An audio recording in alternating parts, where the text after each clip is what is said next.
Hi, folks. We've got Michael Aaron Kamins with us, my dear friend and the author of Clouds and Absences, metaphysical poet of the hypermodern age. Great to be with you again, Michael. You too, Jason. Thank you again for inviting me to ask you some questions about your fantastic new book, Promethean Pirate. So why don't we jump in? It's really amazing stuff, and I hope people read this and the whole trilogy that this is a part of. So my first question to start at the beginning is the significance of the epigraph that opens the book, and by Anthony Price. So it's a quotation from Anthony Price, and you say, I'll read the last sentence. It says, "This is a long-term investment. You pinpoint your best minds becoming men and make sure that they never arrive." So this is the quote that opens Promethean Pirate. And I'm wondering if you could speak to the significance of this quote for this book and perhaps your project, your larger project. So, okay, how transparent do I want to be here? Well, I've been probably very ill-advisedly transparent these days, so I'll just stay on that trajectory. Sometime during 2000 and what was it? Let's see, 2000 and late 2017, I believe. After I had already been defamed, and my intensive involvement with these people in intelligence had effectively come to an end.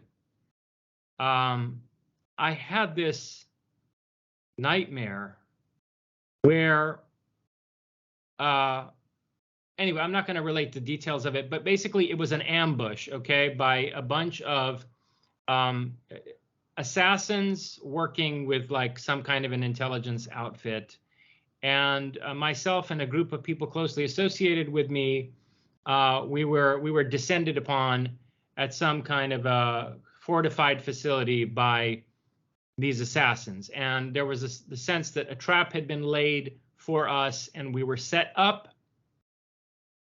And when I woke up from this nightmare, the words that were in my mind were alamut, ambush. And the dream was about an ambush. And I had the sense that the place was like Alamut. You know, Alamut was the fortress of the assassin leader Hassan-e-Sabbah in medieval Iran around the year 1100. He was a friend and contemporary of Omar Khayyam, the Persian poet and astronomer. And Hassan-e-Sabbah famously created this place, the Eagle's Nest, a fortress in the Alborz Mountains, which was the last place to fall to the Mongols when they invaded Iran with this just unparalleled brutality and genocidal mania. And so Alamut held out, and it was this great fortress. So in the dream, we were in a fortress-like place. You know, it was like an Alamut. And there was this ambush, and I woke up with these words in my mind, Alamut ambush. And so I Googled it. Didn't mean anything to me. I Googled it. And I found this book by Anthony Price, which is kind of like a Bond novel from 1971. And lo and behold, there's this passage in this book, which I thought was disturbingly relevant to the ordeal that I had been put through.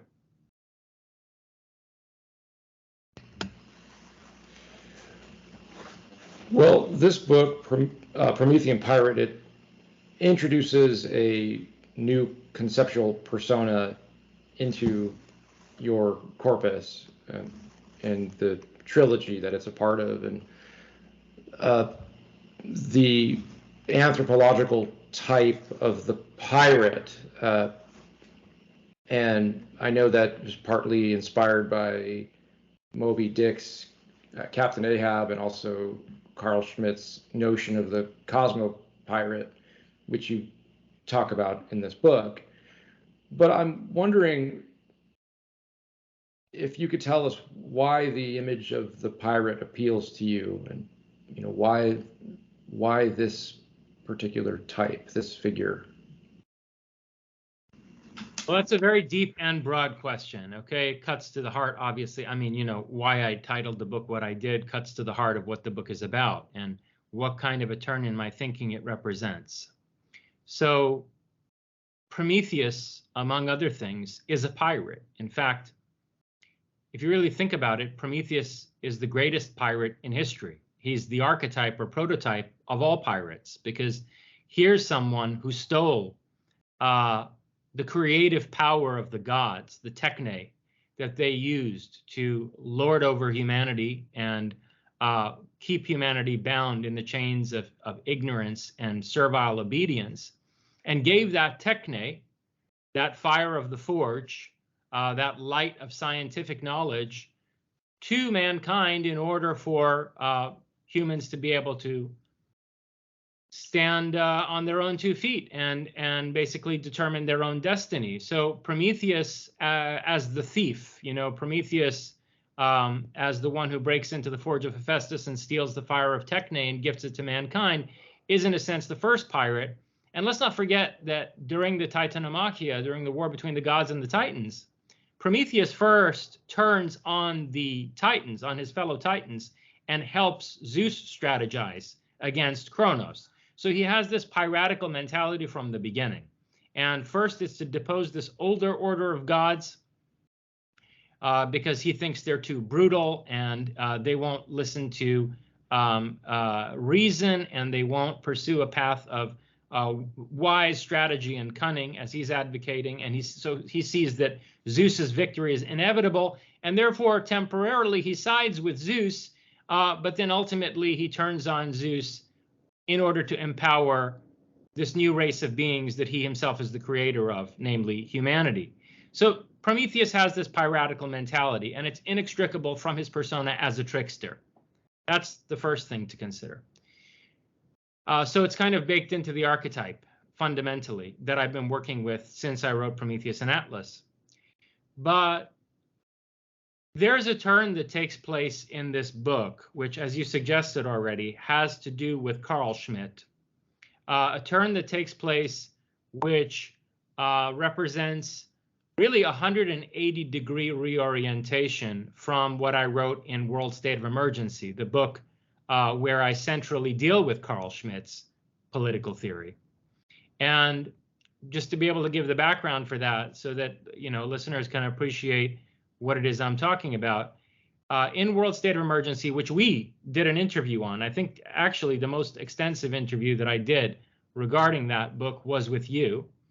And in World State of Emergency, I took Carl Schmitt as a point of departure, okay? His notion that sovereign is the one who decides on a state of exception to an established constitutional order. The sovereign, whether it's a council or even a very effective, well-coordinated parliament, or whether it's a president, a chancellor, or a monarch, a sovereign is only such if he or that group are capable of governing effectively in a state of emergency when the constitutional order has to be suspended. So in the absence of law, the sovereign is able to maintain order because the sovereign is an embodiment of the constitution of the people in the sense of their ethos, the deeper unwritten constitution of a people upon which a written constitution ought to be based if it's to be worth anything and if it's going to wind up being enduring. So he has this conception of the sovereign as preceding the law and embodying an order that reflects the ethos of a given people. The sovereign is also the one who defines the borders of the polity with respect to potential enemies, okay, and makes policy as to who the friends and the enemies of a state are. And there can also be enemies from within a state, right? So the sovereign is also the one who makes this determination as to friends and enemies. And when you take these two aspects of sovereignty that are analyzed by Schmitt into consideration, namely that the sovereign is the embodiment of the specific constitution of a given people, and the sovereign decides with respect to who the friends and the enemies of the state are, you come to the conclusion, as he does in his writings at that time against the League of Nations and early attempts at world government, that there can never be a sovereign of humanity. There can never be a world sovereign, because there's no global ethos and there's no common enemy of all humanity.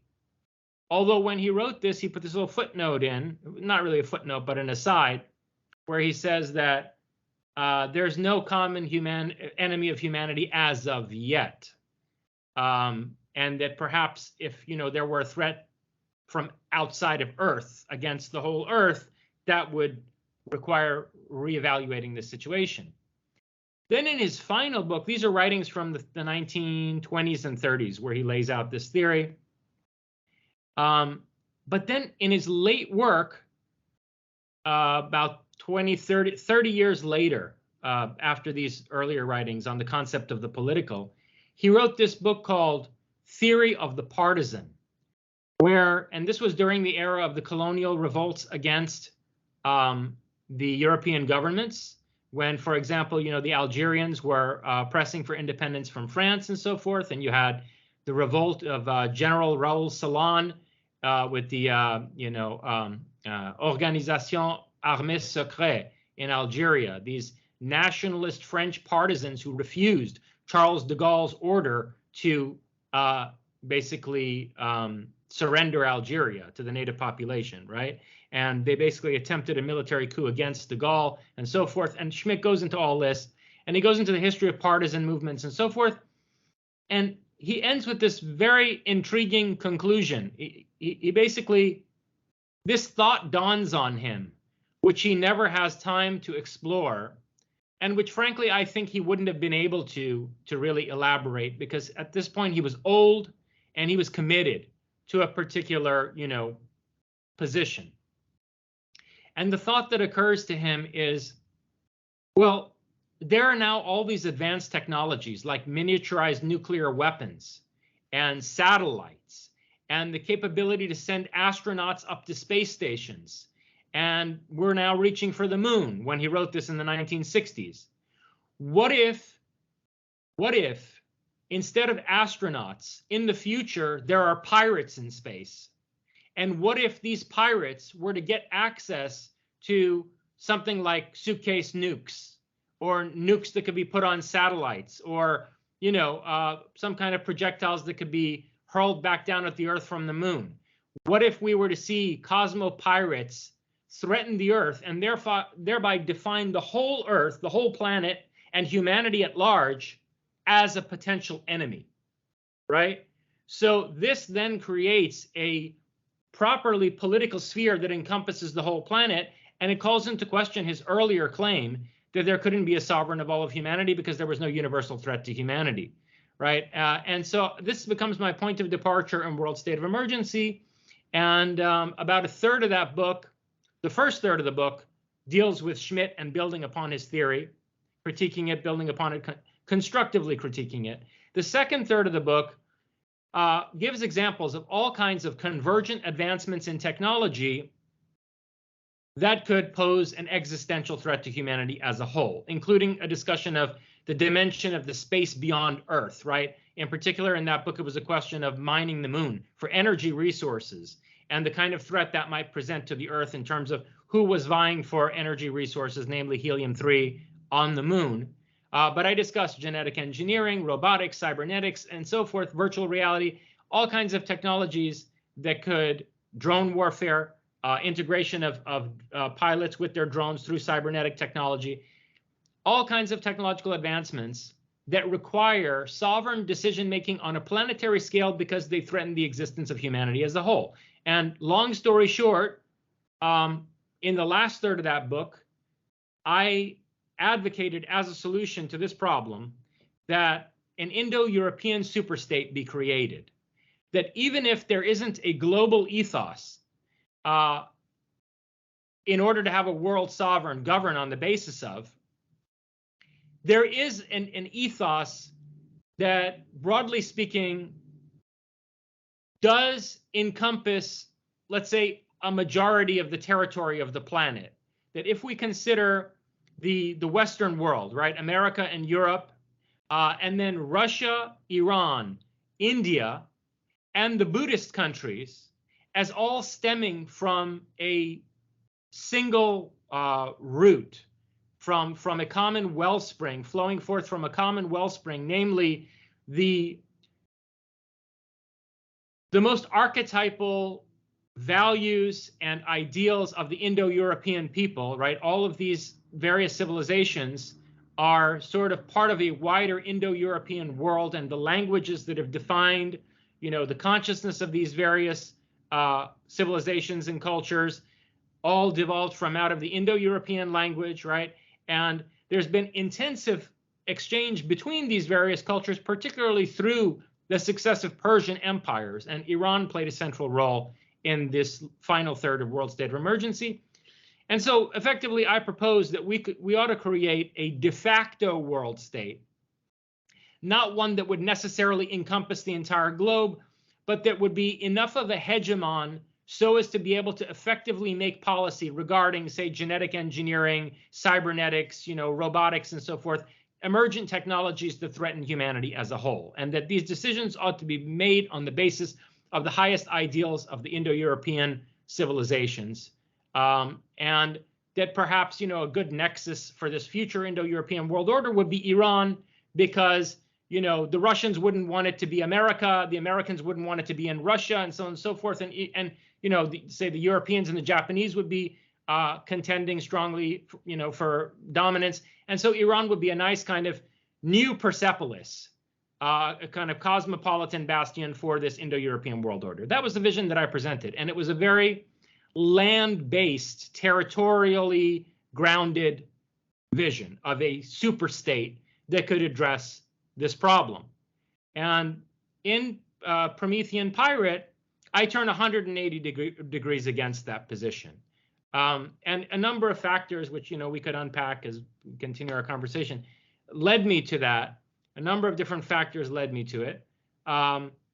But essentially, the position that I've taken in Promethean Pirate is one where, Prometheism as a movement ought to basically exploit international waters, what you could call the outlaw ocean.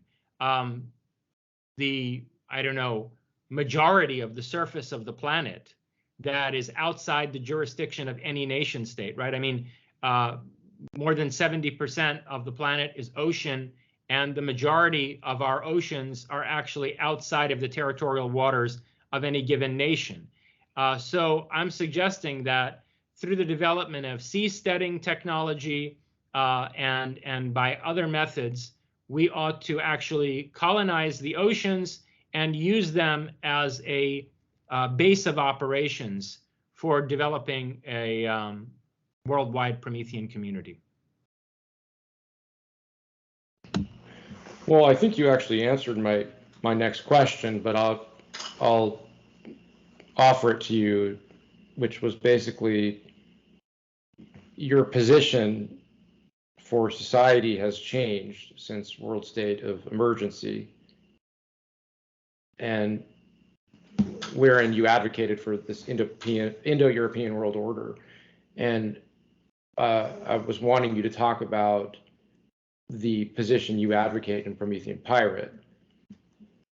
It sounds like you just did that, but if there was a way to summarize, that complex train of thought, how would you put that? So, in a nutshell, what I'm arguing for in Promethean Pirate is that we develop an alternate world economy and industry, beginning with deployment of blockchain technology to use the most fundamental substratum of the internet in order to construct an unsurveillable and basically independent marketplace, together with an end-to-end encrypted communication system and a fully private and stable cryptocurrency as a medium of exchange for this network, so that over time, what would happen is we would basically cultivate the growth of an alternate world economy that's not controlled by any extent nation states, international organizations, or international banking institutions, right? So this would be like the nervous and circulatory system of the Prometheus movement, and it would be fueled by the fact that there are a great many groups and interests who would benefit from the use of this system. It's not like this would be a system exclusively for Prometheism, okay, or people associated in any way necessarily with what I'm doing. We need such a system in order to achieve our aims, but such a system, once developed and deployed, would be of great interest to all kinds of people who are fed up with the way in which regulators in national governments and the way in which entrenched global finance is mismanaging the planet and basically choking off real evolutionary growth in this world, right?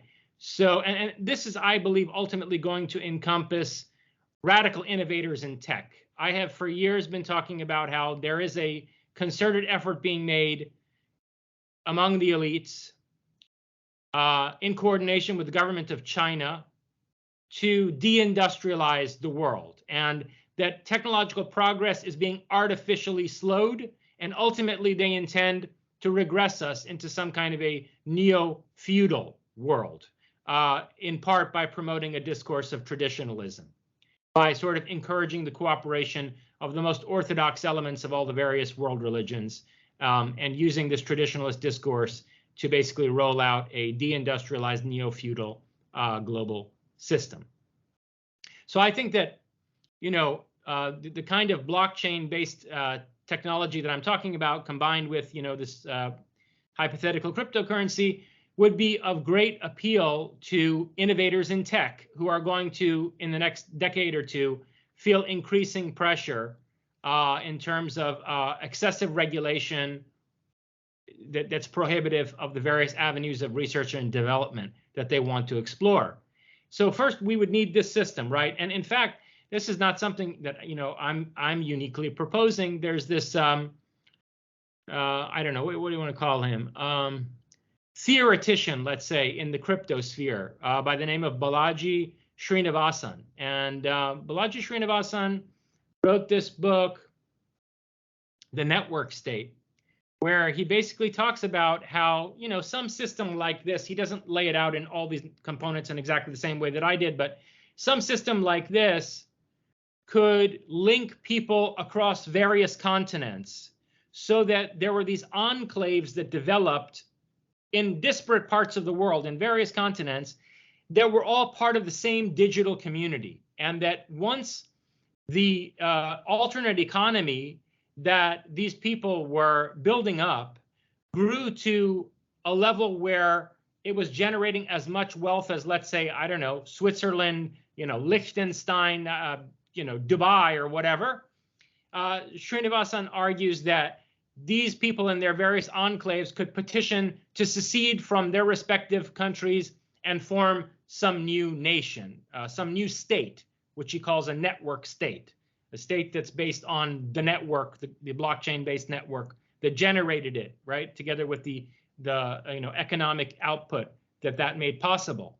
And in Promethean Pirate, I critique his proposal as rather naive, because I argue against Srinivasan that far from recognizing the sovereignty of such an entity, the emergence of such intercontinental secessionist movements would probably be the one thing that would bring all of the Security Council members of the United Nations together in opposing such a stateless group of rogues. And, if it should come to the point where such a stateless group would use, I don't know, a mercenary force like Blackwater to defend its own interests, well, then they'll be declared an international terrorist organization.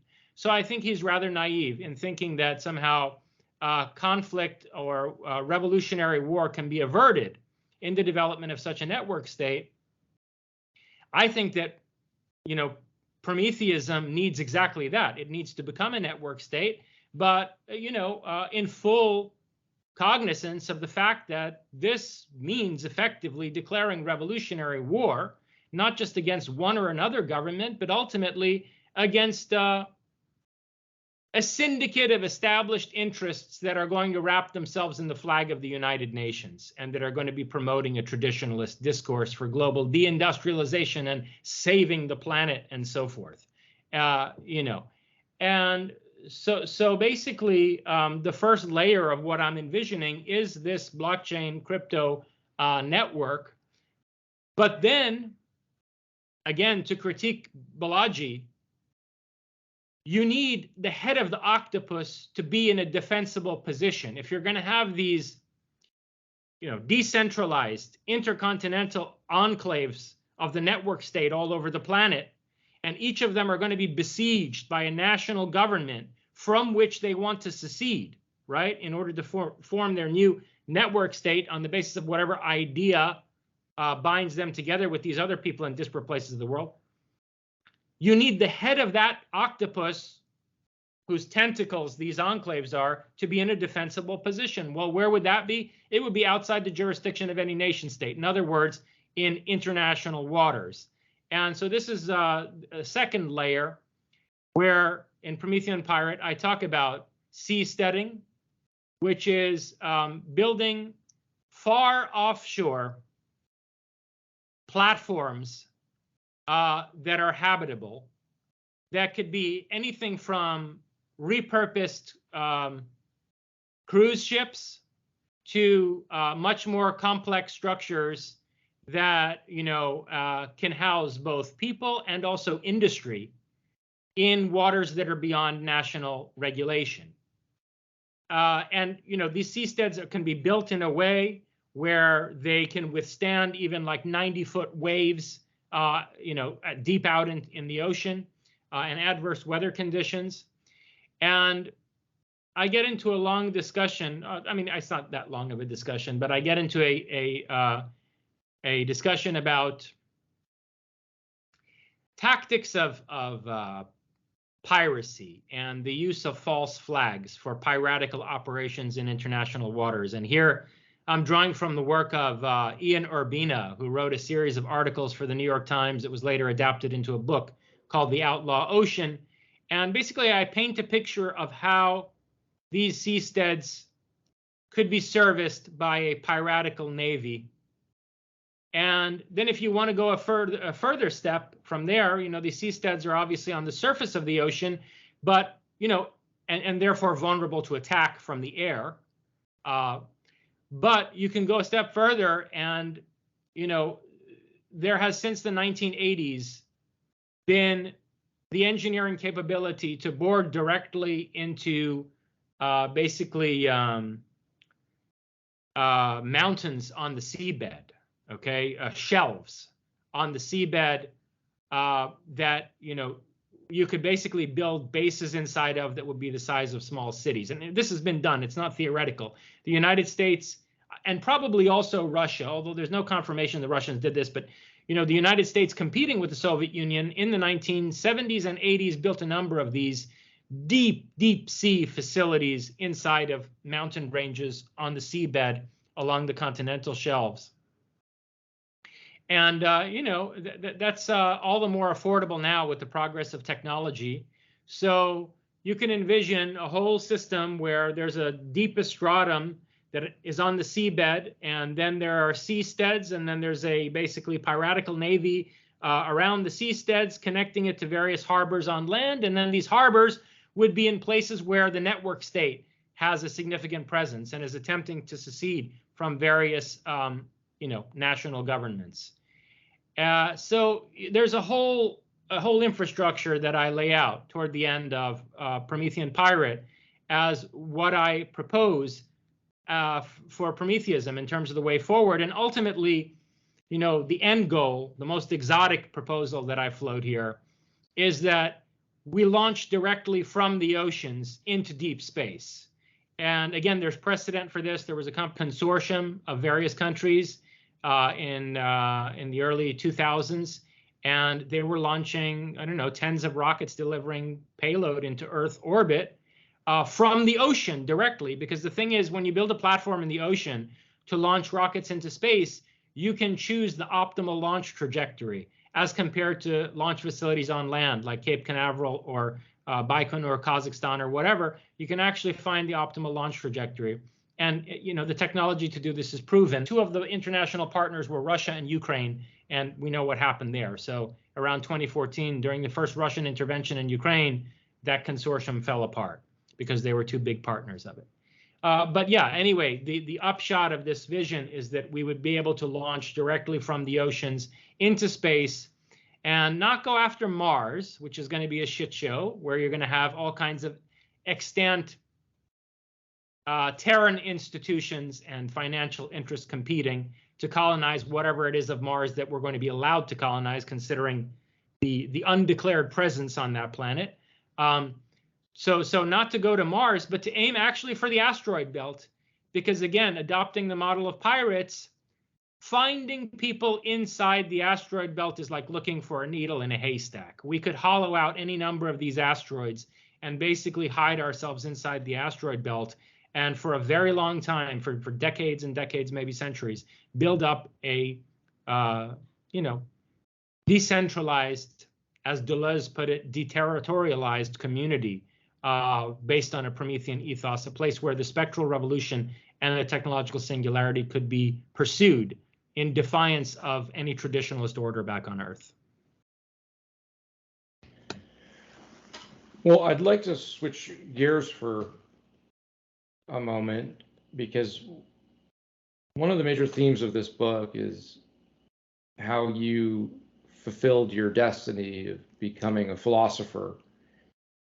And you claim in the book that in all of recorded history, there's only 24 philosophers, which is not that many in that amount of time. So can you tell us why you think that is on the way to defining what a philosopher is? People who may have watched some of the other interviews that I've put out having to do with Promethean Pirate could be left with the impression that this is some purely autobiographical book. It's not at all. It's a work of philosophy. And there are a number of philosophical arguments that are unpacked in this book, or that are forwarded in this book. One of them is an extremely, I think, condensed and decisive argument against traditionalism, which comes at the heart of the book, where basically I take up Charles Upton as a representative of traditionalism and really, I think, demolish the traditionalist position, make rather short, but incisive work of it.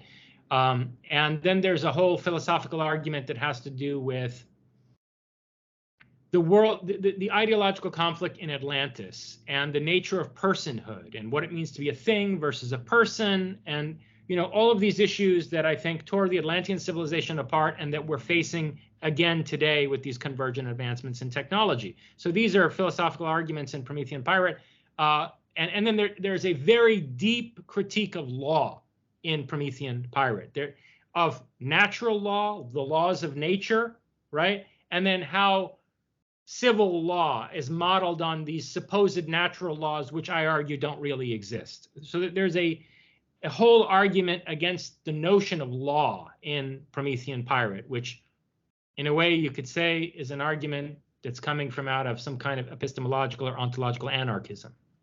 And you could see this in a nascent form in the beginning of Prometheus and Atlas, where I was drawing from, let's say, the work of Paul Feyerabend and his anarchic philosophy of science. But the very first philosophical argument in Promethean Pirate is the one that you're getting at, which is an argument about the nature of philosophy. It's what people call a metaphilosophy, a philosophical argument about the nature of philosophy and what it means to be a philosopher. And so what I argue there is that in the very first chapter of the book, a philosopher has to think across all of the domains of philosophy. So you have ontology, or a study of the nature of existence, right? The logic of being used to be called metaphysics. There's various reasons why the term ontology is better than the term metaphysics. Epistemology, or the theory of knowledge. Then ethics, politics, which ought to reflect that ethics, right? And then aesthetics, or the theory of, the nature of beauty and perception, phenomenology of perception, and so forth.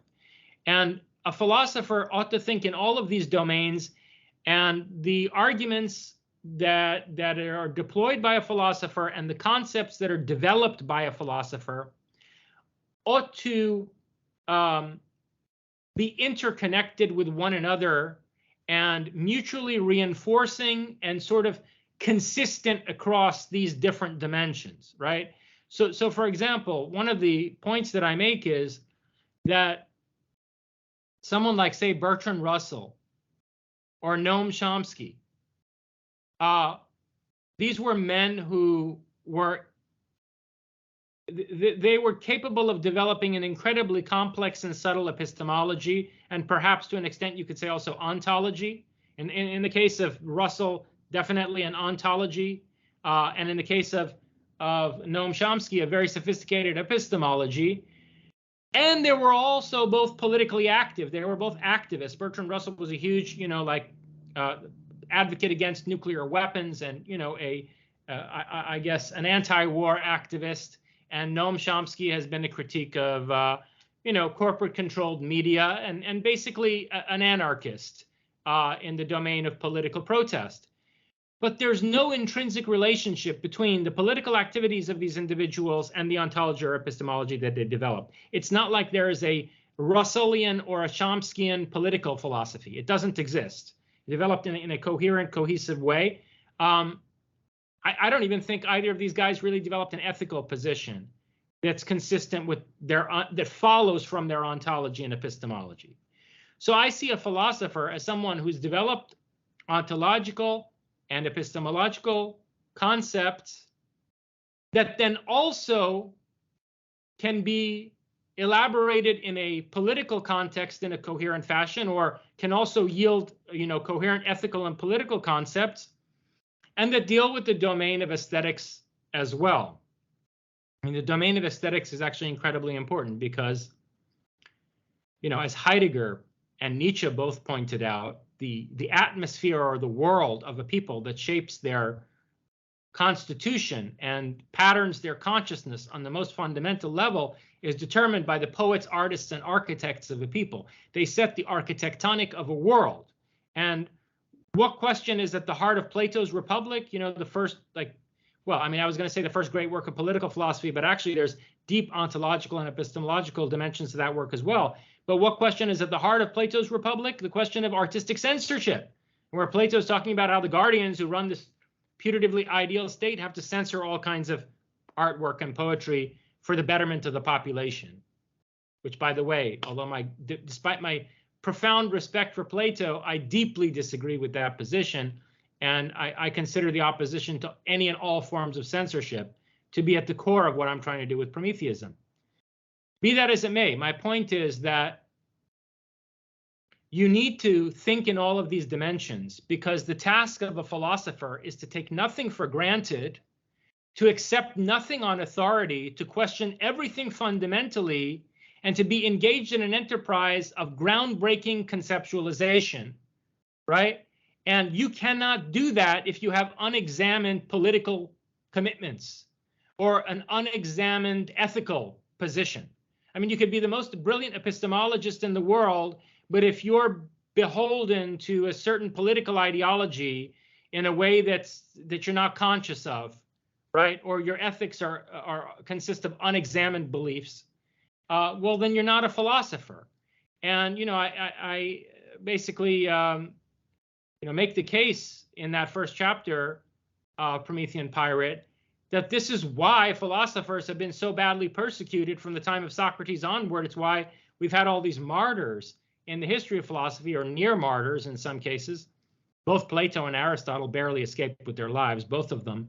I mean, Plato almost was executed in Syracuse, had to flee for his life from Syracuse, where he was trying to bring the so-called local tyrant under his beneficent guidance and create some kind of philosopher kingship there. And Aristotle exiled himself from Athens because he thought he was going to wind up becoming the next Socrates. And he said the Athenian people had enough blood on their hands, right?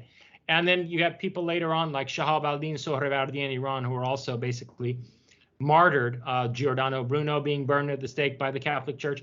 Look, there's a reason why Jean-Jacques Rousseau, great advocate of democracy that he was, said that the execution of Socrates was justified in his discourse on the arts and sciences, because the philosopher has as his task, or her task, Ayn Rand was a great, relatively contemporary female philosopher.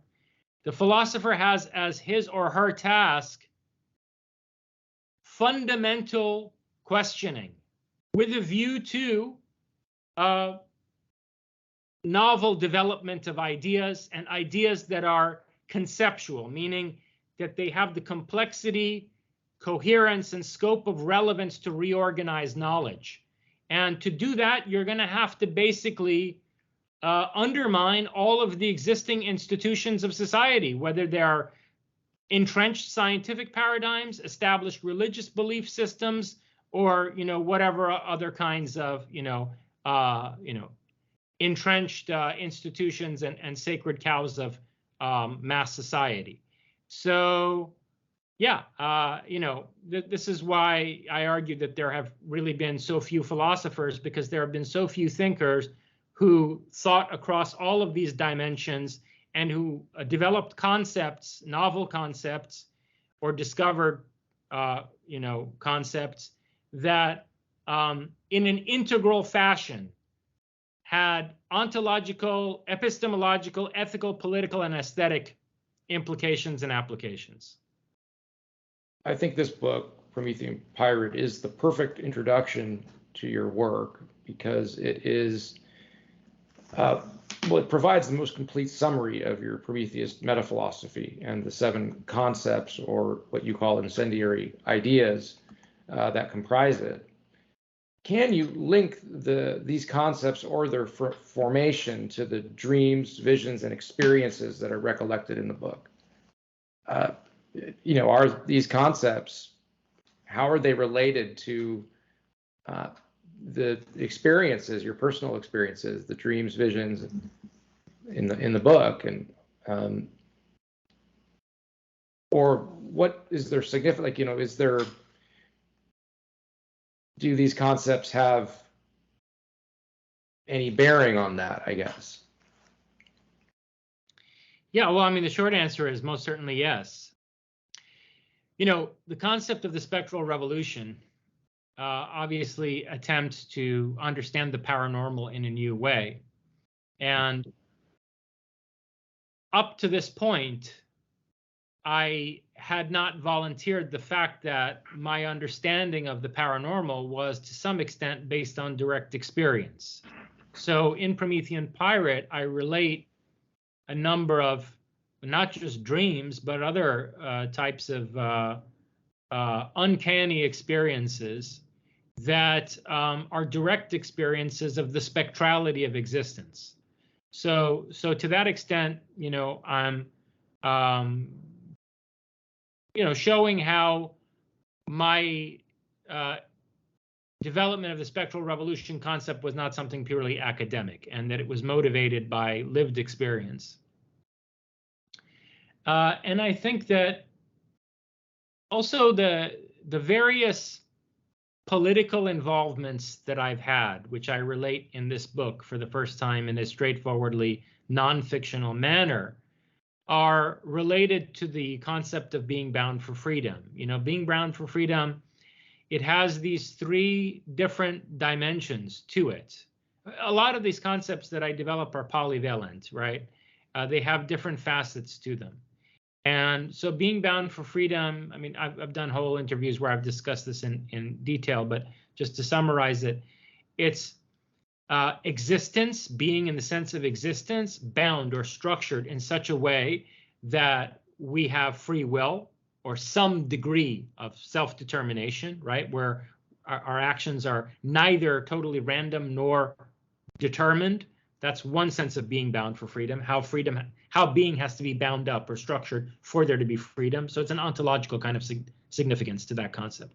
And then there's being bound for freedom in a teleological sense, that there is a goal-directedness to history, and that, history is kind of, since we do have on an existential level this free will, history is a progressive actualization of that existential freedom, picking up on ideas from like Hegel and Marx and so forth, right?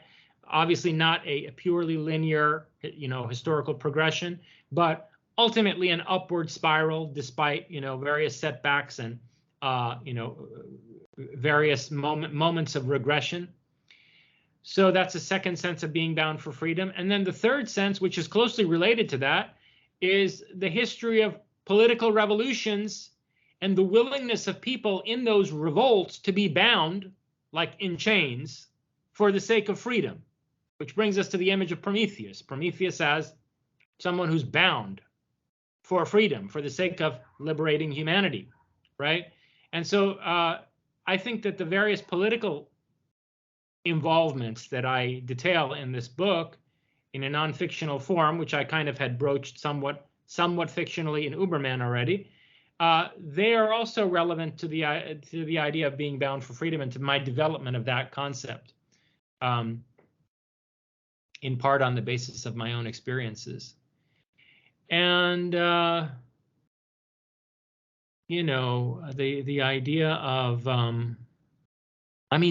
they're all relevant in this way. I mean, phenomenal authorization, the concept that I call phenomenal authorization, I mean, it's a way in which I'm trying to grapple with the process of my own authorship and writing, my own productive process as a writer and a thinker has been in part a base, and the way in which that's been connected to these various paranormal experiences that I myself have had has been absolutely inextricable from my development of the concept of phenomenal authorization as a self-conscious and aware formulation of that process that I've lived through. I think that there are people involved in phenomenal authorization who are utterly unaware of what it is they're doing.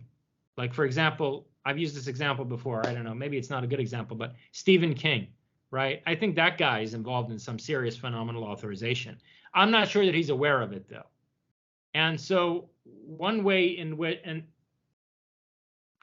Nietzsche was aware of the fact that he was involved in phenomenal authorization. You see that in Ecce Homo, that he I think is quite conscious by the end of, the kind of revelation that he is a I was going to say medium for. It's I have reservations about using that word, but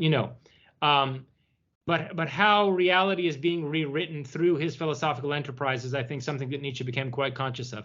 In any case, my concept of phenomenal authorization is definitely based on my own lived experience as a writer and the way in which my writings have been inspired by uncanny experiences that I've had.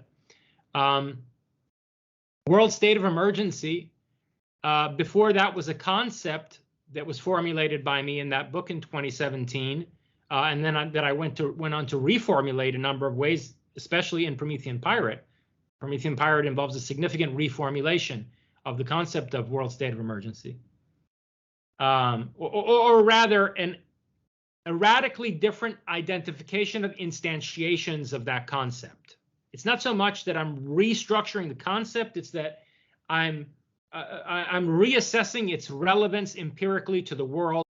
It was guiding my political involvements with both the alt-right and the Iranian Renaissance, right? So it's the incipient concept of world state of emergency that motivated what I did with the alt-right corporation and the Iranian Renaissance and the various intelligence machinations around that, right? My involvement in those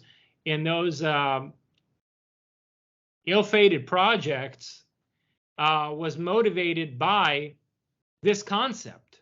So it goes both ways. I've developed concepts on the basis of experiences that I've had that I lay out in this book, and then certain concepts as they formed in my mind, were fundamental motivators for my practical endeavors of one kind or another. People really have to read this for themselves in the book, because I lay it out in some detail, but I draw the distinction between a concept on the one hand, and then things like hypotheses and theories or mere beliefs.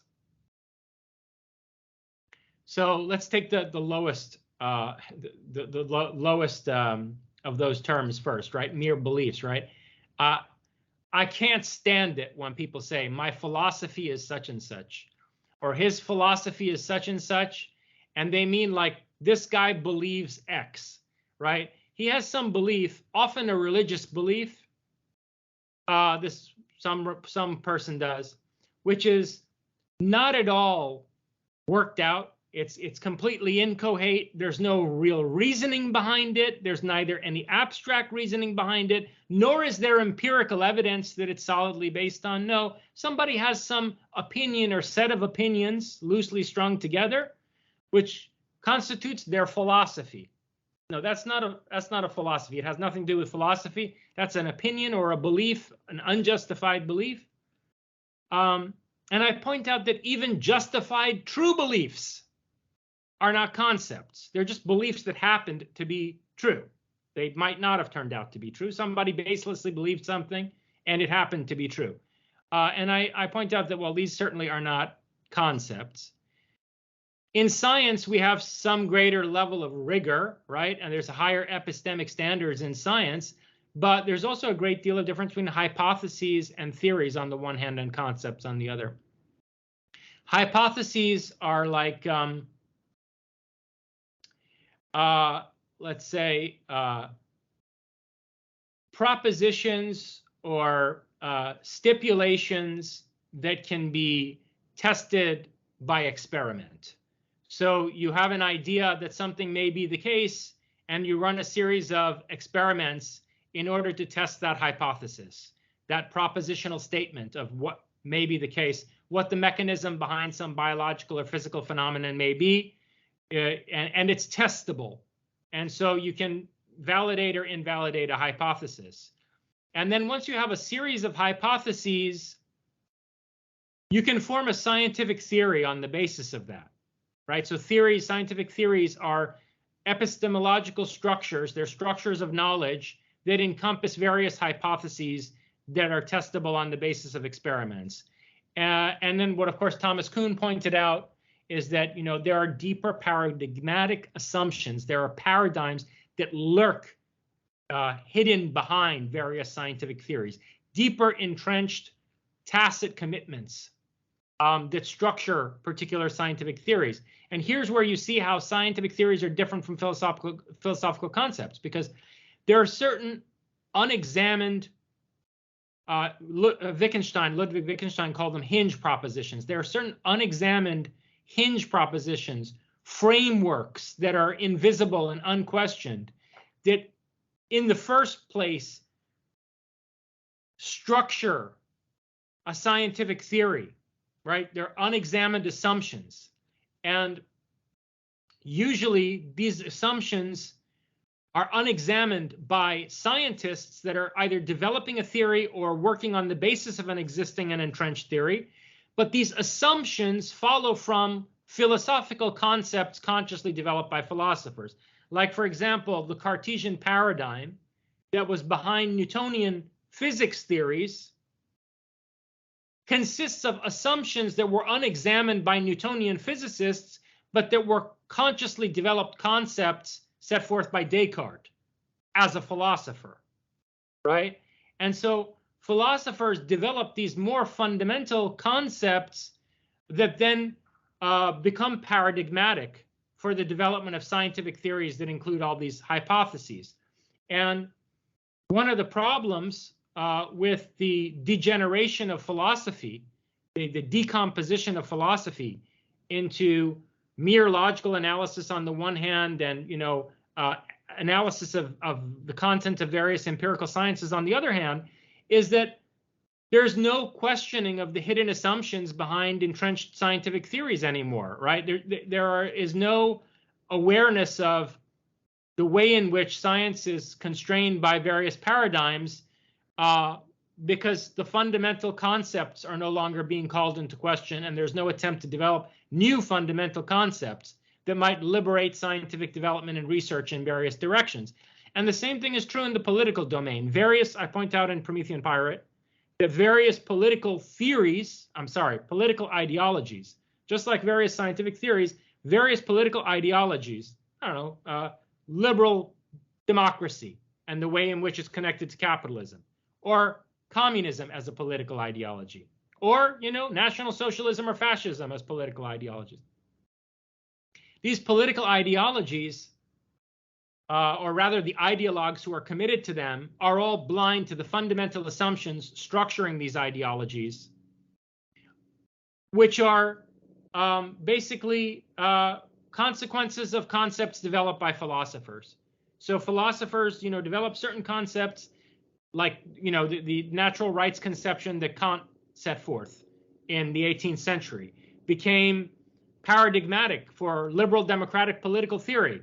But liberal democratic political theorists, let alone statesmen that serve in governments that are run according to those ideologies, never turn around and question, Kant's conceptualization as a political philosopher.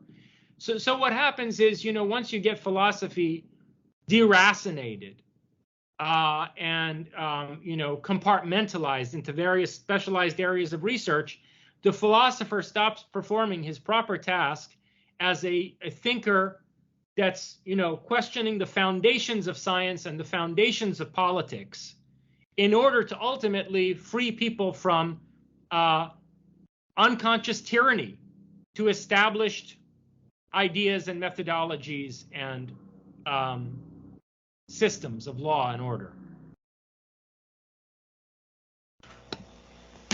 Excellent. So Robert Anton Wilson, in some of his books, he distinguishes between neophobia and neophilia. And I think those terms are self-explanatory, but briefly, like a neophobic would be avoidant of new ideas. You're not going to find any transhumanists or futurists in that group, but probably Luddites and most conservatives and traditionalists. The neophile is drawn to new ideas, more progressive types, probably characterized by trait openness in terms of their personality. And Wilson also suggests that these attitudes are the result of early life imprint experiences. And you seem to imply in this book, when recollecting your childhood and adolescence, that you took perhaps neophilic imprints when you turned to science fiction, like Star Trek comic books, as a way of coping with the difficult home life. Am I characterizing that right? And can you say more about how science fiction shaped your attitude to life that resulted in the development of Prometheanism? I don't know that I would characterize it as neophilic imprints, because in the parts of Promethean Pirate that you're referring to, where I talk about, my exposure to science fiction at a young age and my deeply resonating with it and internalizing it, you would also have to turn it around and ask the question of what kind of a child so deeply identifies with such things, right? And why would that be the case? And so, yeah, I think that it's fair to say that, traumatic stresses in early life open one's mind at a subconscious level to particularly deep imprinting and structuring by certain visions with archetypal power. But then why it is that I was drawn to ones that are, as you put it, neophilic, right? I mean, ones that epitomize the idea of the new, that's characteristic of modernity, the idea of the future, the futuristic, and so forth. I think that goes back to experiences over many previous lives, and it's actually a Platonic process of anamnesis that's taking place there, what Plato called anamnesis, or unforgetting who one already is. And so it's I think a question of also rediscovering oneself as much as it is being conditioned by some kind of a stimulus. Because of course, you know, the developmental psychology of the child as it's understood, as it's practiced, perhaps misunderstood by you know, many people in the psychiatric profession, utterly disregards the massive influence of past lives, which I think is empirically demonstrated in studies like Dr. Ian Stevenson's decades of work, you know, at the University of Virginia, studying particularly past life recollection of children and the deep impact that their previous personality has on their behavior, especially at an unconscious, you know, behavioral level. So, you know, that's would be my response to that is, yeah, I mean, I was exposed to these things at a very young age, and a certain state of mind, you know, having to do with the way in which trauma breaks open the subconscious may have very deeply internalized certain narratives from science fiction, and sort of intensified their archetypal power or reified their archetypal power. But I also think that why it would be that I would resonate in particular with those narratives and seek them out has everything to do with who I was coming into this life to begin with. Yeah, and I didn't mean to suggest a reductive hypothesis about where your ideas came from. I think what resonated with me in those sections of the book was, well, it made me think about Kenneth Ring's of the Omega Project, you know, and the idea that, as well as, I don't know if you're familiar with Donald Kalsched, who wrote The Inner World of Trauma, Archetypal Defenses of the Spirit. And both of these authors imply that trauma can open up the psyche to transpersonal energies that can shape the personality, and that this is the basis for shamanistic rituals and various initiatory experiences into the mysteries, so to speak, right?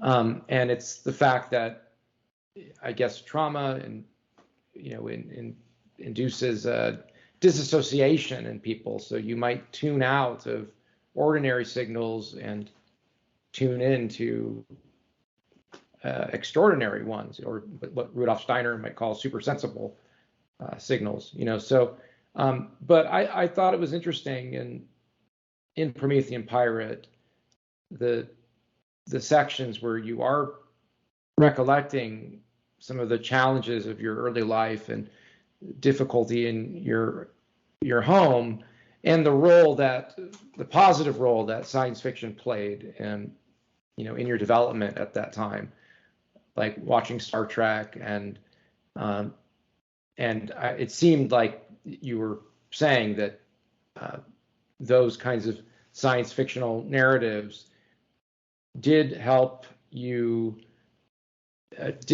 give you a positive view of the future, and shaped a lot of your interests.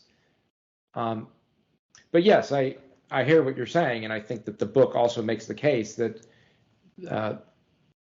that you came into this life with a history of previous lives that would be drawn to eventually creating Prometheism.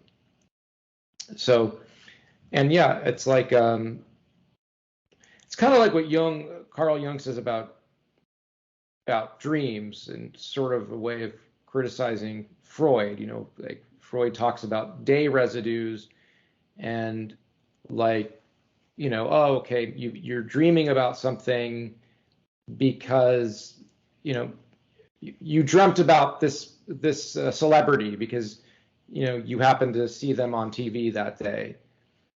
But Jung would say, well, you saw a lot of people on TV that day and a lot of people, throughout the day. Why did this one particular celebrity show up in your dream? So there must be something significant about why this was chosen or filtered into, that experience out of the, almost infinite number of residues from the day that could have been included. So, anyway, well, what I want to ask you then is, Promethean Pirate, it continues your agon, or really your war, with traditionalism. But I was wondering if you can steelman the case for traditionalism on the way towards a critique of that worldview. Can I steelman? You want me to give ammunition to my enemy? You want me to steelman their position? Okay. Well, not give ammunition, but sort of set it up as like, okay, I actually understand perhaps the concerns that these people have and why they feel a need to pull back and and fight the future or something, or whatever, and yeah. Okay. This is a difficult question to answer because there's a huge exoteric versus esoteric divide in terms of the position of traditionalism. And there are many layers in the power structure of the traditionalist order, right? So in Promethean Pirate, I pick on Charles Upton in particular, and when you read that chapter, you'll see why that's the case. But he could be any living traditionalist that represents the school of René Guénon and Julius Evola and I don't know, Ananda Kumaraswamy or any of these people, right? The thing is, those people are almost useful idiots. They're almost useful idiots for a vastly ancient, deeply buried power structure. And so when you ask me to steelman the position of traditionalism, it's problematic because am I supposed to steelman Upton's position, or let's say a position that René Guénon took, or am I supposed to steelman the position that really the architects of this worldview have taken? Because there's a difference between them, right? I think what I was aiming at was like, can you not the architects of traditionalism, but the people of our generation that are drawn towards that, and why, and can you make sense of that, and I don't know, I'm reluctant to use the word sympathize with you because I know how opposed you are to this as the sort of as Prometheus. I get your question now. Okay, I get your question. So, yeah, okay, it's a psychology that wants unity. In other words, people who are drawn to traditionalism are on a very deep level conflict averse. Okay? And now this can encompass people on the left wing who are professed pacifists, and people on the far right wing who may seem extremely militant and may even, in an Islamic context, be characterized as jihadis. But what are they jihadis for? What are they crusaders for? They're crusaders for a world wherein there will be no more conflict. They want ultimately this paradise or divine order where there will be no conflict. And why will there be no conflict? Well, because the world will have been brought into harmony with the absolutely singular divine will. So they have a conception of unity, binding together the whole cosmos. And this unity is the mind and the will of God or Brahman. Allah, God, Brahman, whatever you want to call it, right? The psychology of someone drawn toward traditionalism is that of a person who wants to abide in a place that is beneath or beyond any conflict or opposition. They want this divine unity to rest in, where they feel as if their will is just an expression of the divine will, and where ultimately the world has been brought to recognize the unity of God or Brahman, right? So that's one psychological motivation. Another psychological motivation of people who are drawn toward traditionalism is that they fear the further evolution of man. Okay? One thing that is true of all traditionalists is that they have a static conception of what human nature consists of. And they believe that this is God-given or determined by the divine will. That the idea of man, the idea of man exists in the mind of God as something perfect and unchanging. And of course, they all disregard the Darwinian theory of evolution or any other theory of evolution. They believe that man always existed, insofar as there was a physical world at all, and that man is the materialization, physicalization, through a series of subtle planes in descending order, of an idea in the mind of God. And so technological innovations like genetic engineering or nanotechnology or cybernetics or whatever that could wind up altering the boundary conditions of humanity and that could reveal that there's no unalterable or fixed human nature are profoundly threatening to them. They want a fixed conception of human nature. And this fixed conception of human nature inevitably involves, let's say, very different roles for men and women, that within the concept of human nature, there's a conception of proper masculinity and proper femininity, and there are roles that are appropriate to each of the sexes in society. And they think that all of the quote-unquote great traditions exemplify this. And this is also something that's threatened by modern developments, whether it's technological developments or ways in which society is revolutionized by technology in the modern age, right? Like, for example, the ways in which various types of modern technology free women from their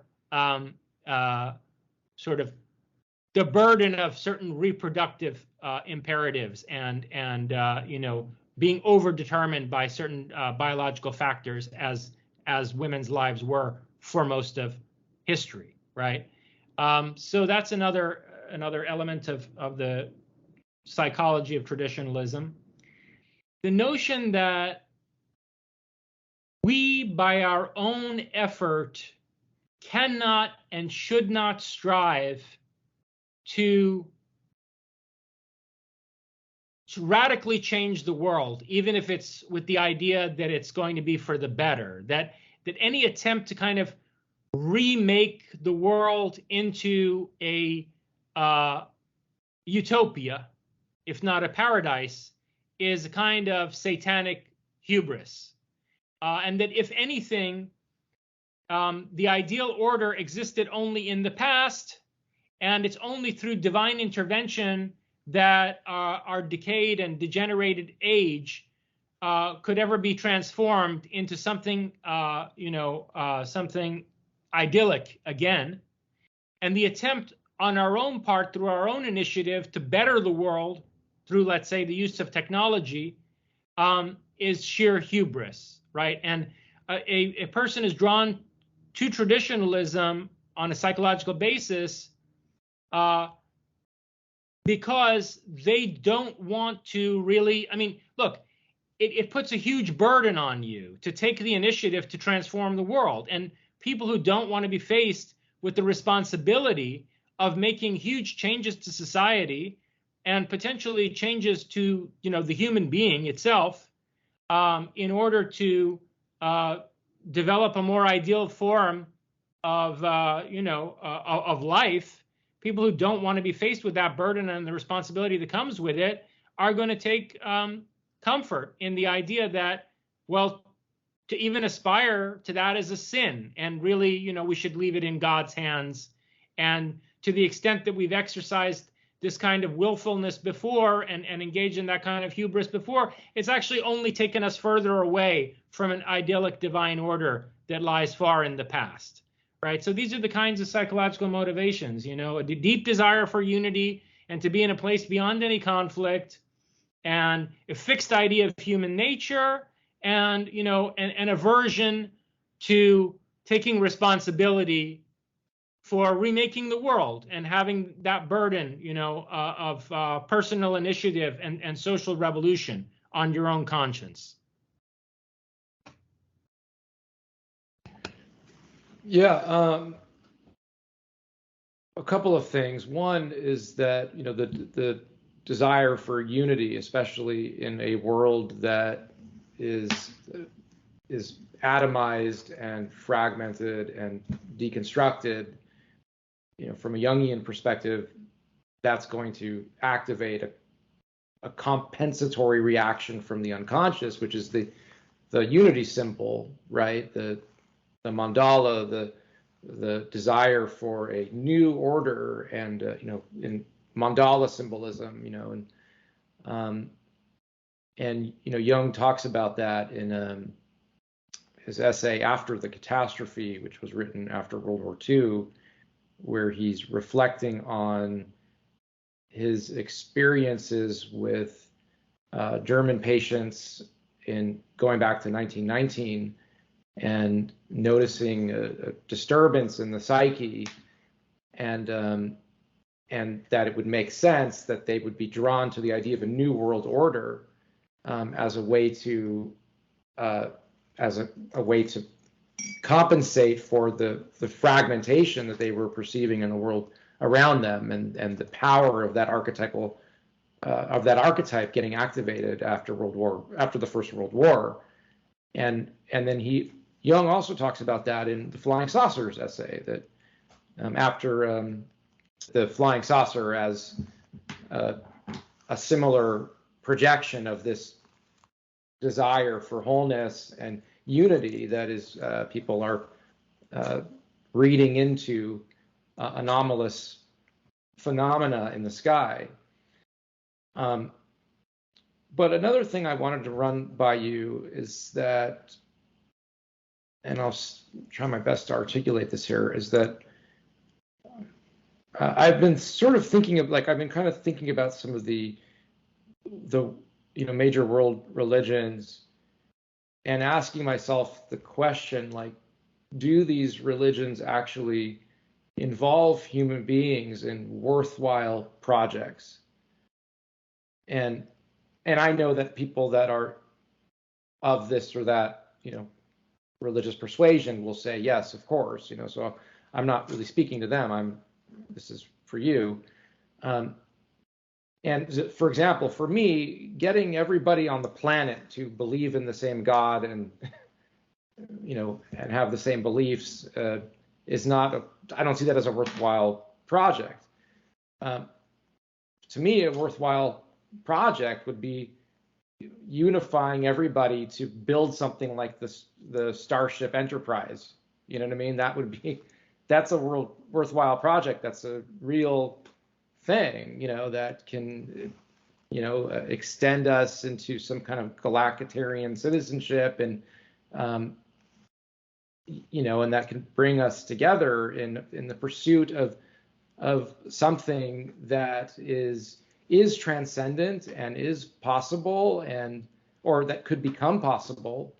And, and I sort of feel like, kind of back to the neophobic, neophilic idea. It's almost like, one of the litmus tests is sort of like, how do you feel about the Starship Enterprise? Do you and this is kind of a silly thought, but it's sort of like, do you think that that's like a wonderful goal for humanity to aspire to create such a thing, or do you not? And if you don't, then it's like, okay, there's a a difference. Like we are involved in different projects, I guess. So what do you think about that? I think it's a great question, and in a way, it's why I use popular culture the way I do in Uberman, and to some extent also in Promethean Pirate, because it's a litmus test of somebody's ethos, and it tells you a lot about their psyche, right? I mean, if you think that Captain Jean-Luc Picard is, somehow an embodiment of a diabolical deception and represents, the subjugation of humanity to satanic forces or something, well, then, yeah, you're a traditionalist who's extremely neophobic, and you're 180 degrees opposite in orientation to what I'm advocating with Prometheism.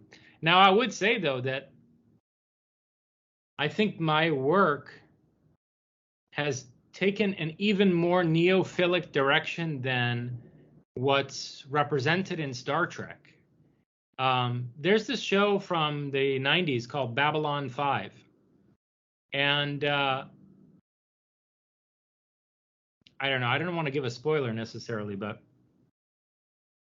let's just say that at the crescendo of this show, you're presented with a very compelling image of piratical power in space. And I find that even more of an adequate representation of my ambitions with Prometheism than the Starship Enterprise is. Picard, as a representative of the Federation, is almost a little bit too institutional and centralized, to my mind. Although his character in particular, the various personal struggles that Picard goes through and the tragedies that he suffers and the various stands that he takes even against the institution that he's a part of, make him a particularly Promethean character. But the Federation in Star Trek is almost a little bit too centralized and hierarchical and conservative to my mind. And my vision in Promethean Pirate is, well, much more piratical and more in line with, I think what happens at the zenith of the Babylon 5 television series. Well, this actually sets us up for the next question. I wanted to get into something that you were mentioning earlier about the that if some people perceive that there's demonic entities that are really behind, pulling the strings behind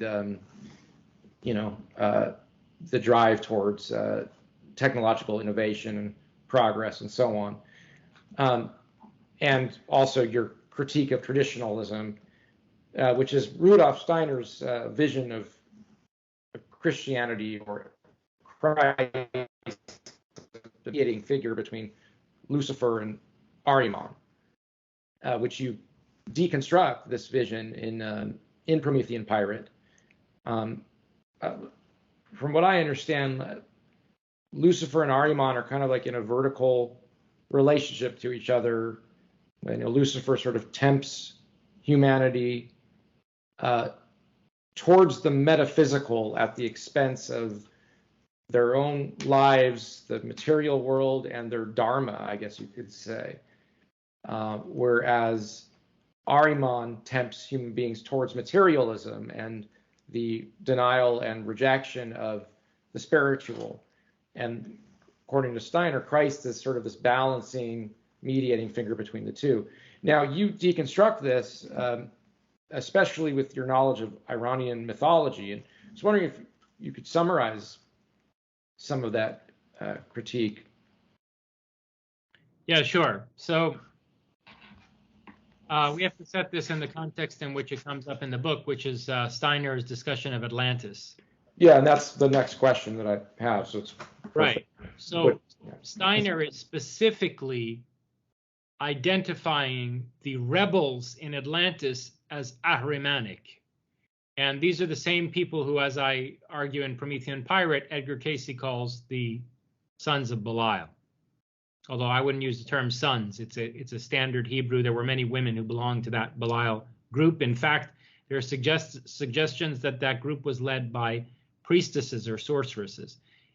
In any case, it's in the context of his discussion of Atlantis where Rudolf Steiner identifies these rebels in Atlantis as Ahrimanic. And he says that there was also some kind of a precursor of the Christ oracle and there was a presentiment of the coming of Christ in Atlantis, and there was a sun oracle that was sort of waiting for this arrival of Christ as a future mediating figure and savior for mankind. And he goes to the extent of claiming that Zarathustra was ultimately a leader or priest in this sun oracle that existed in Atlantis, right? Which the Ahrimanic rebels were pitted against.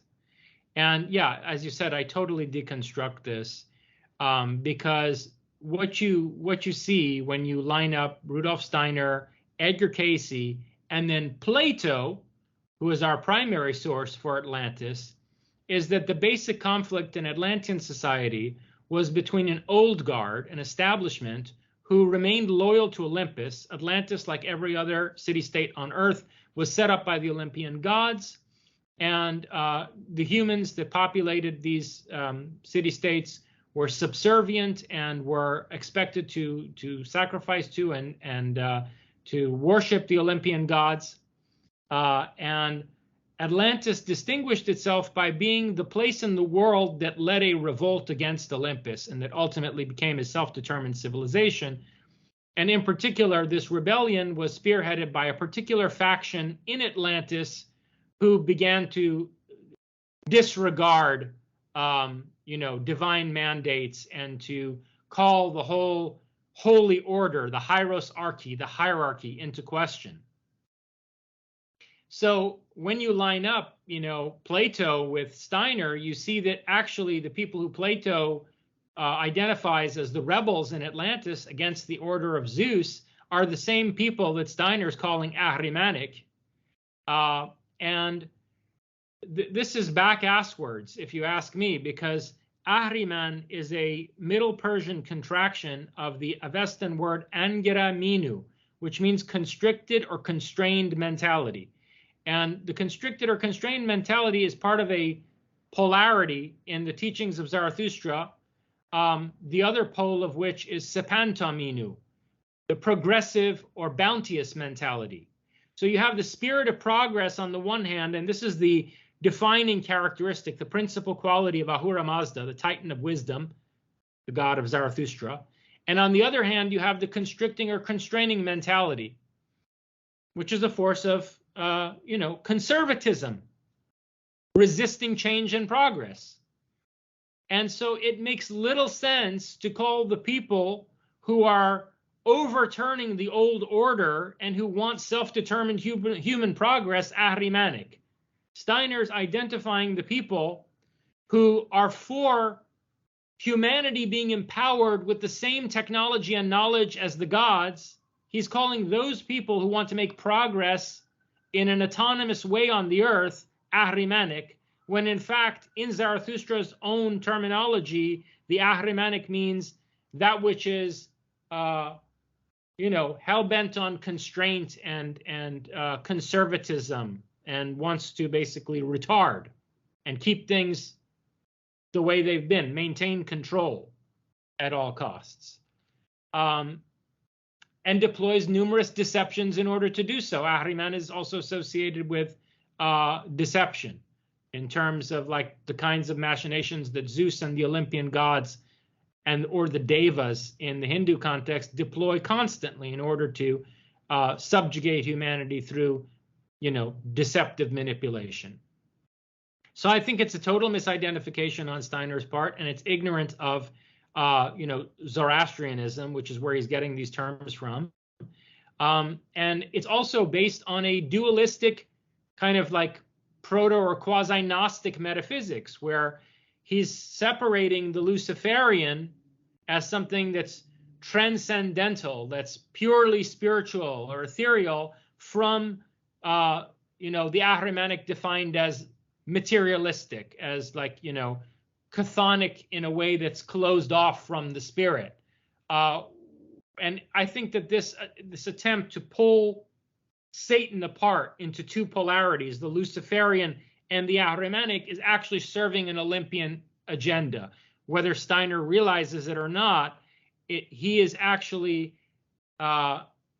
aiding the cause of traditionalism, even if traditionalists would actually reject Steiner and would consider him another sign of the decay of the modern age, right? He is actually serving their cause by, subscribing to this kind of false dualistic metaphysics, and setting up basically Christ as the mediator to a conflict that's a false conflict in the first place. It's an artificial binary to begin with. Well, I just, and this might be too much for right now, but I was curious if you would talk more about, because one of your theories is about the fall of Atlantis, that it was sort of precipitated by this debate about how non-persons should be treated, and by non-persons I'm thinking like the replicants in Blade Runner. Yeah, okay, and I was wondering if you could say more about this, and if this debate is ongoing today and or in the future. In this chapter on Atlantis, it's called Belial of Atlantis, penultimate chapter of the book, I go into, again, Steiner and Casey's accounts of Atlantis and line them up with what Plato had to say, and also set the whole thing in the context of the myth of Prometheus, which is relevant because the myth of Prometheus totally interlocks with the Atlantis myth, insofar as, the flood is one of the episodes in the Prometheus mythos, the flood that destroys Atlantis. And also, I think it's legitimate to identify the stealing of the fire of Techne as that moment when the hybridization takes place in Atlantis, where there are sort of like demigods, partly human, partly divine people who come into possession of the hidden knowledge of heaven, the secrets of heaven, and they start to basically deploy this science and technology for the empowerment of humanity, in defiance of the Olympians or the Devas. It's that moment of the fallen angels imparting the daughters of men with this secret knowledge, which we see in the book of Genesis in the Bible, and the book of Enoch, which I also compare, to Casey and Steiner and Plato's legends of Atlantis, or accounts of Atlantis in that chapter of Promethean Pirate. And at the core of this whole section of the book is the idea that's mainly or most clearly explored by Edgar Casey, that there were these essentially humanoid robots in Atlantis that, to the extent that the rebel Atlanteans wanted to break out of their subservience to Olympus and develop a civilization driven by, human self-determination, they needed to free themselves from drudgery and the kind of, basically menial labor that the gods had condemned the majority of mankind to.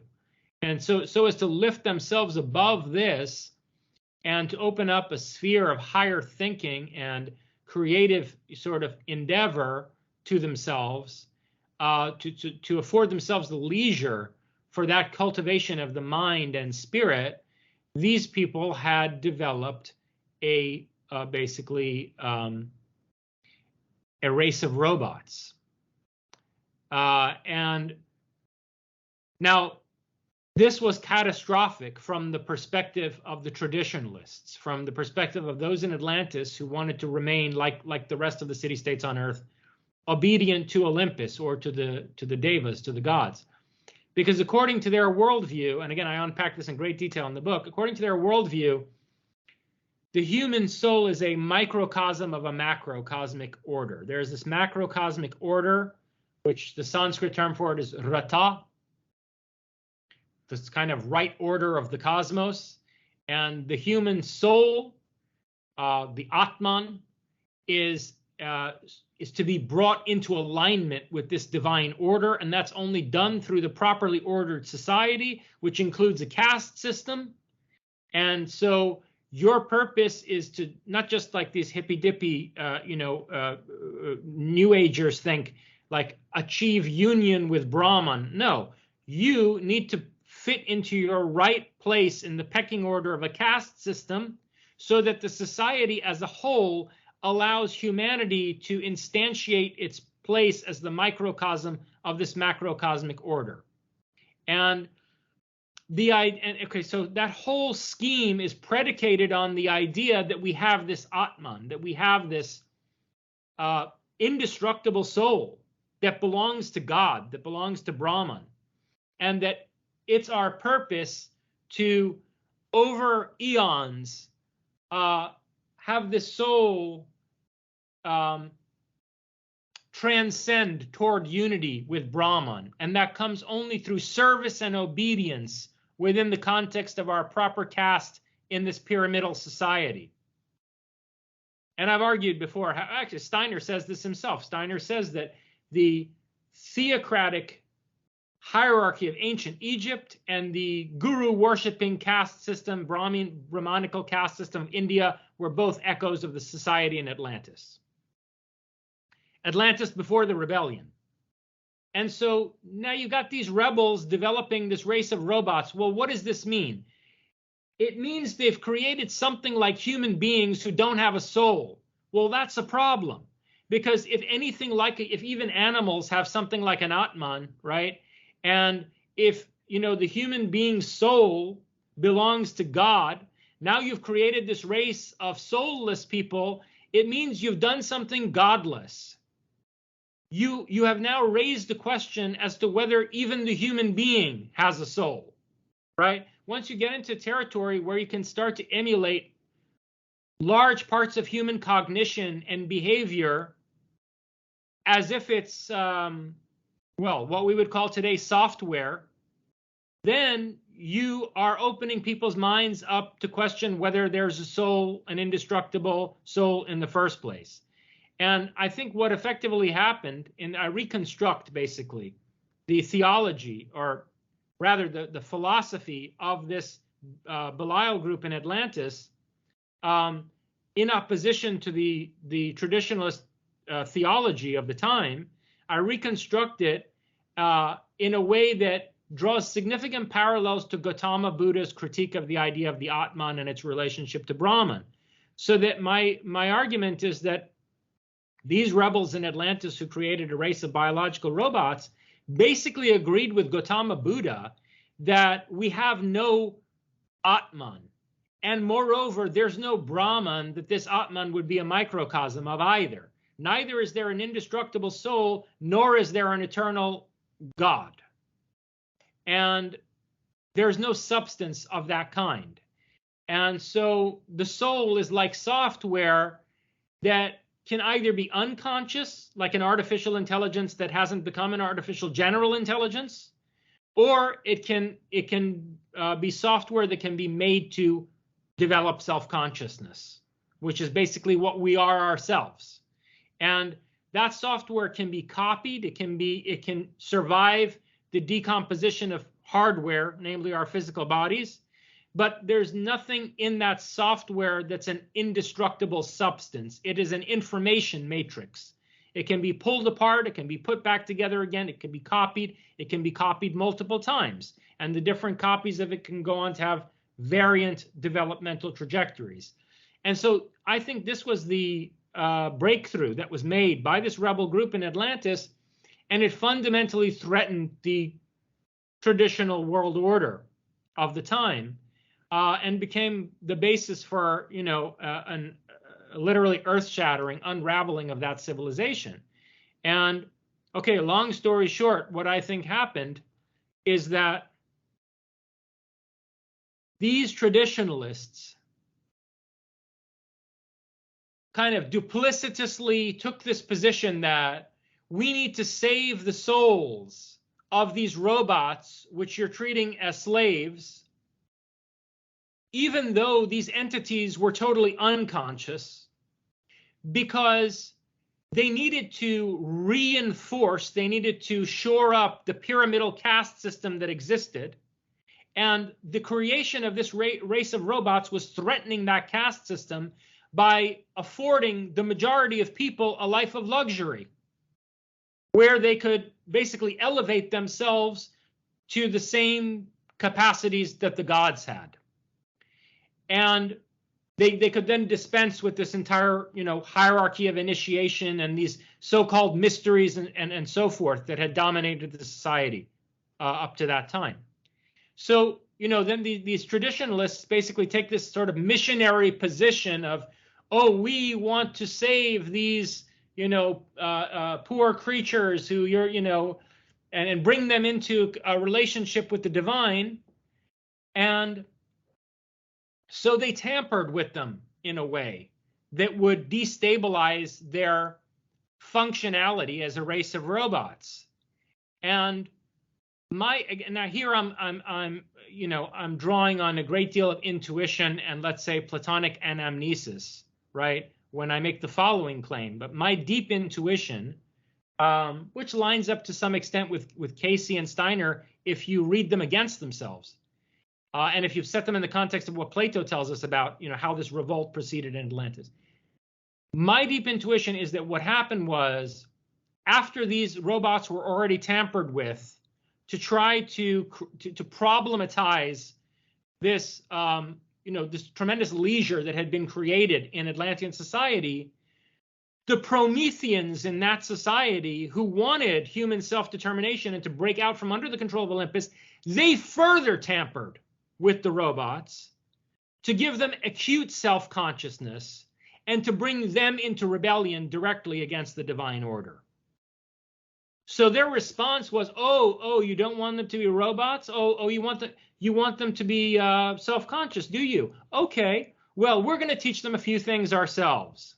And this is the serpent in the Garden of Eden. This is Prometheus offering techne to humanity. That's that moment when the rebel faction says, all right, well, if you think you're going to turn them into tools against us to bring us back under this tyrannical order, we are actually going to wake them up to, just how oppressive and sadistic you are.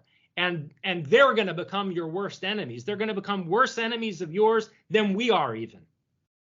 Because at least we're part of your society. They're not.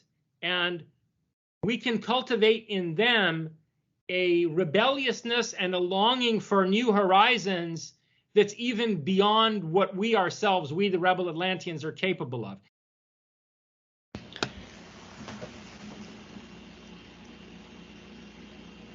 So with are the sons of Belial, what is their relationship to Prometheism today? So I go into the etymology of the word Belial, and I show how, despite being mistaken for an entity, in other words, a synonym of Satan, Belial is actually a compound of two Hebrew words. One is Beli, which means without, and the other is contested among scholars as meaning one of three different things. Okay, so some scholars think it's Belial, some scholars think it's Belial, and some scholars think it's Belial. And these three different meanings are without values, without law, and without God. So, and I like the semantic ambiguity here, because I think that these three different meanings altogether, like three prongs of Satan's scepter, the trident of Poseidon, as it were, they fully convey the ethos of this group, which is a group of people who are lawless, godless, and unbound. In other words, they don't recognize any God beyond humanity that ought to be worshipped. They don't see themselves as bound or yoked to any hierarchy, right? I mean, you know, the word religion comes from the Latin root religere, which means to bind. And the word yoga in Sanskrit also means to yoke. And so, although yoga has been, you know, contemporarily appropriated, rightly so, by Prometheans in the West as a kind of self-empowerment and psychophysical cultivation system, right? Like martial arts.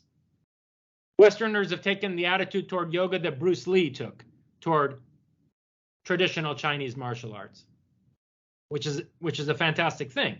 But yoga originally comes from the word to be bound, because it's binding yourself to the caste system and to the whole, you know, scheme of ultimately effacing your personal ego and becoming one with Brahman, right? So the word religere means to bind. The word yoga means to be bound. And so these Belial people are unbound in precisely the sense in which those words mean to be bound to a hierarchy. So they're godless. Doesn't mean that there aren't gods. It doesn't mean that there aren't entities that have superhuman power. It doesn't mean that there aren't egregores or archetypes that structure, but it means that we shouldn't worship any of these things. They shouldn't determine our lives as if from above, right? So godless, unbound, and then lawless. And again, as I suggested earlier in our conversation, there's a deep critique of law in this book. It's a critique that goes all the way back to Prometheus and Atlas, where, you know, from Prometheus and Atlas onward, and particularly toward the end of my book, Closer Encounters, I critique the notion of law, right? Laws of nature. Our civil laws, the concept of lex, going back to the Roman Empire, is based on natural law. Civil law is based on natural law. And I argue that there's no such thing as laws of nature. And so really, the whole notion of law is fundamentally flawed. And I'm actually, you know, going to a place that's as radical as suggesting we ought to organize society on a basis other than law, that there's another way to organize a Promethean society that doesn't have to do with being bound by laws and having the kind of punitive justice system that we have. And in point of fact, that won't work anyway, because a society after the spectral revolution, where, you know, telepathy, psychokinesis, and so forth have been cultivated across the whole population, is not a society where you can have an effective retroactive punitive justice system. You're going to need to have a sense of community and goodwill and cooperation in society on some other basis than through the kind of legal system that we have. And I think this was something that the Belial group was already reaching for in Atlantis. Yeah, that's why I was mentioning earlier the idea of a shared project that is actually worthwhile for humanity, you know, that improves human life and could unite people together. Because I think you're saying that people need we need a project to be involved in something, you know, and something great, you know, something that is far-reaching and that helps humanity reach its potential, and individuals as well in the contribution to that. So you criticize the field of modern parapsychology and communities like Esalen, and I was wondering if you could say more about that, and maybe before you do you think that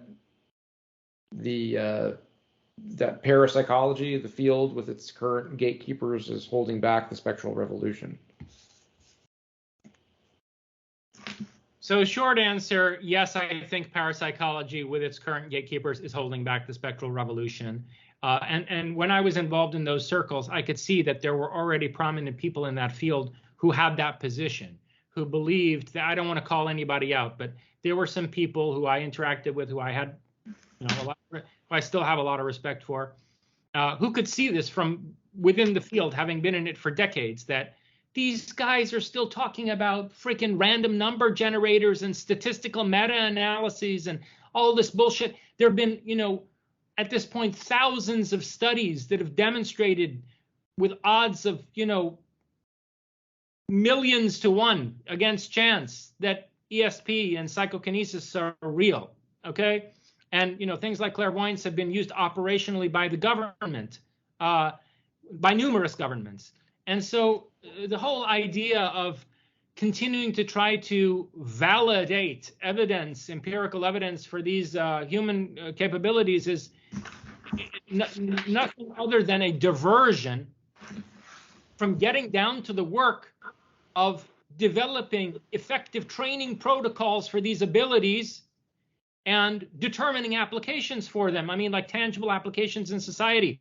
And, if psychics have worked with police departments historically, but if there's a problem trying to solicit government agencies to use adept, well-trained psychics, I'm sure there are plenty of private corporate entities that would do so if there were effective training protocols. So yeah, people in parapsychology could be furthering the spectral revolution in a very practical way right now by, developing really effective training protocols for these things and using them for real world applications. That's one thing. Secondly, they should be working with people in tech who are developing artificial intelligence and other kinds of cybernetic systems like Neuralink and so forth that interact with the brain, that link computer systems up to the brain. Because, a disaster that's about to happen is that projects like Elon Musk's Neuralink are completely disregarding ESP and psychokinesis. And these things are going to wind up factoring into to what extent something like a neural lace works and to what extent it may work maybe too well. And there are things that they don't anticipate that may wind up happening that could be potentially very dangerous, right?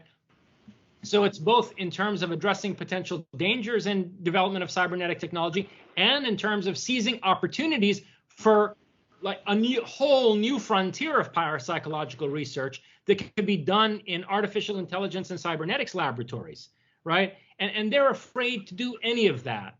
And, because they're afraid of psi.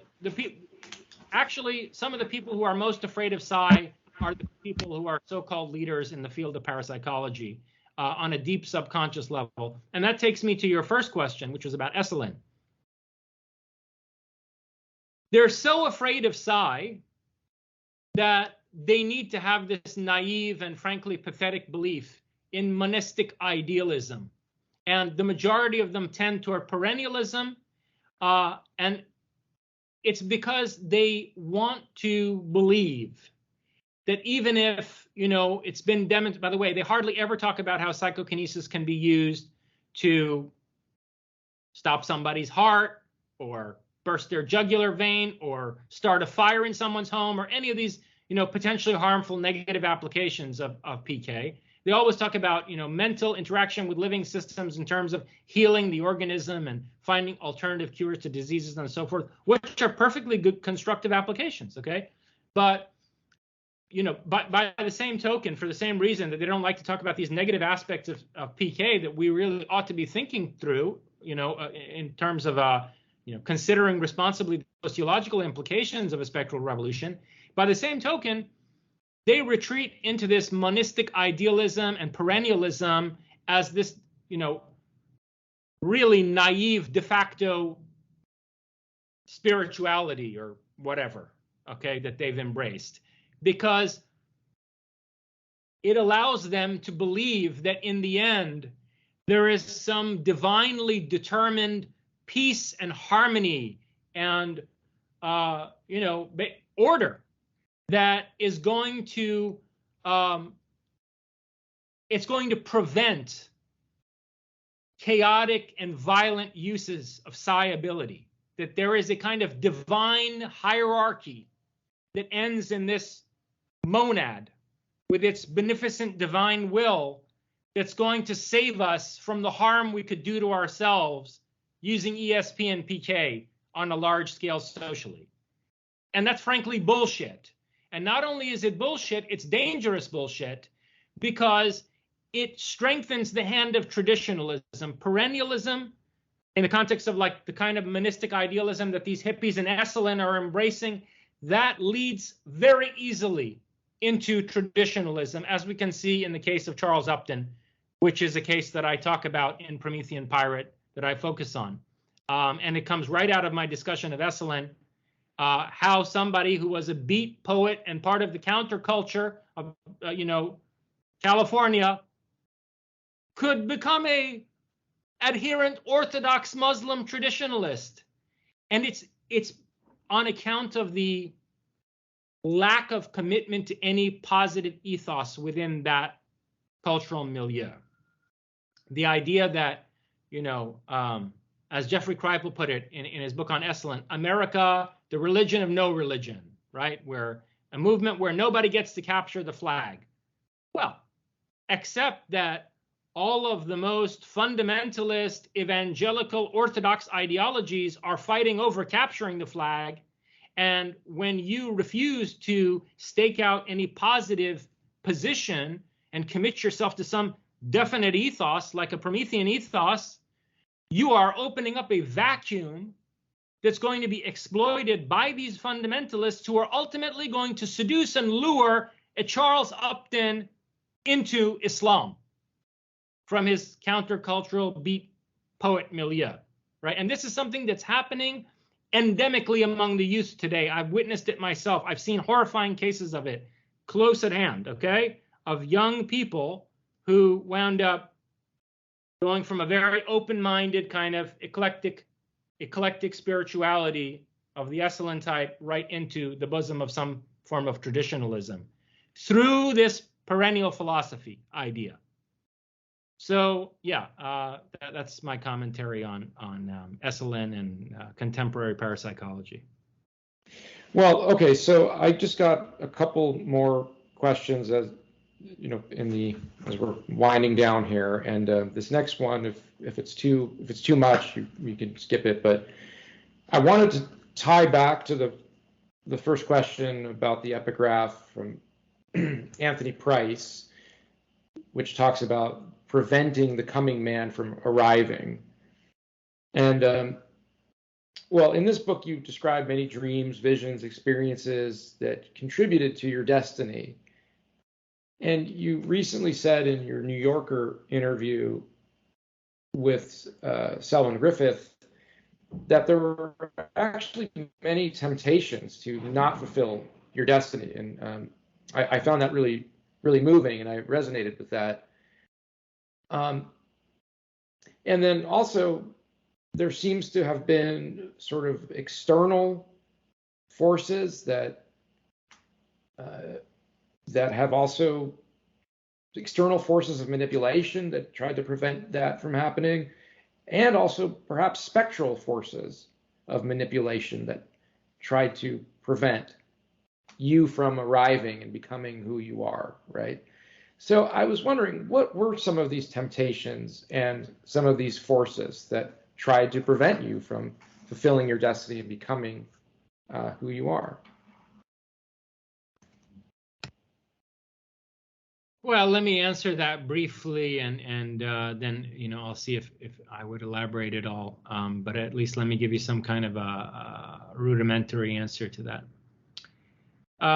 In terms of personal, see, I think actually the two are not possible to disentangle from one another, because the really dark thing that I hint at, I guess, by the end of the book here, I mean, I don't know, I pretty much come out and say it, is that I think that the degree of interference in my life's path extends far beyond overt operations by certain intelligence agencies and so forth. And that there's enough evidence to suggest that people with truly superhuman capabilities, and I suppose what we could call post-singularity technology, have messed with my life. And so once you realize that something like that is the case, it becomes harder to disentangle what seemed at the time to be personal temptations to betray one's destiny from outside interventions to derail, one's course in life, right? Because you can be guided or lured into certain associations and relationships and states of being that seem to evolve organically, but really they've been somehow contrived in order to bind you and tempt you to go off course, right? And to target, Achilles' heels in your persona and psychological makeup and so forth. And I think that this probably happened in my life, that there's some evidence to suggest that it did. And so I think that, there were certain interests that extend beyond, documentable, like, intelligence agencies and governmental institutions with very significant capabilities that manipulated the course of my life. And I think that it's not possible to separate that from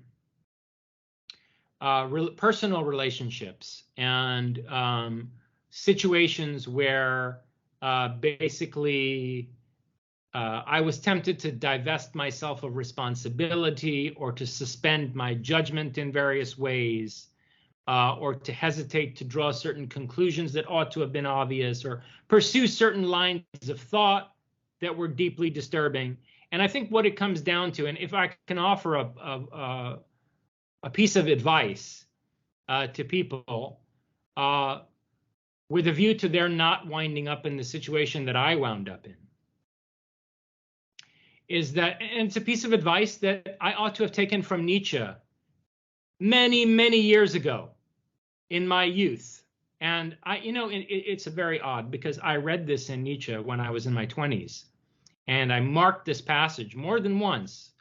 And I had a deep intuition that someday I would kick myself for not listening to this, and that this basically, this word from Nietzsche was going to come back to haunt me, because he was absolutely right, and I was absolutely incapable of listening to what he was saying properly at that time.